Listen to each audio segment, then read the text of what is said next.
Salam salam dostlar. Mən indi döşəməli aş bişirəcəm toyuqdan. Yəni döşəməli də demək olar, nə bilim. Qarğıdalı qatacam ona, yəni istəyə görədir. Belə bir toyuğu doğramışıq, üstünə soğan doğramışam, belə marlavat olunsun. Ədviyyatlar vurmuşam.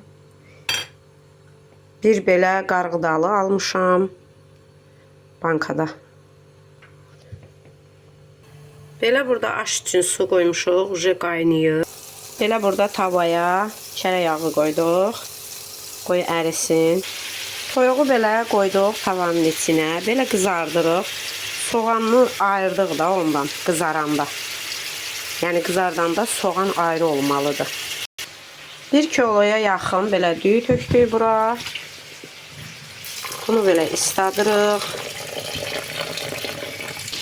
Burada suya duz qatdıq. Düyünü tökəcəm içinə. Düyünü belə tökdük suya. Burada toyuq qızarır.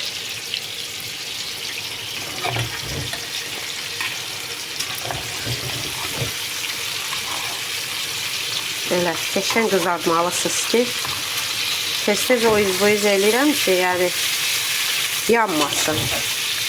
Bol yağda.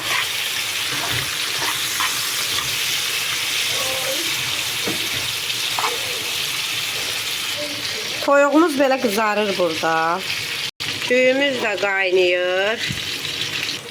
Toyuğumuz belə qızardı. Üstünə soğanı tökdük. Bir balaca da qovrular. Всё. Burada da yenə belə pulumuz qaynayır, düyümüz. Qarğıdalını da belə tökdük aş süzənin içinə. Bunu qəşəng yuduq. Düyünü belə süzdük aş süzənə. Belə üstünə belə zəfəran səpdik. Mən ümumiyyətlə zəfəranı çox sevirəm. Bütün yeməklərimdə istifadə eləyirəm. Belə qarışdırırıq. Belə qazanın dibinə yağ atırıq, kərə yağı. Qazanın altına belə düyünü səririk. Toyuğu belə tökdük düyünün üstünə, plovun üstünə. Üstünə belə qarğıdalı səpirik.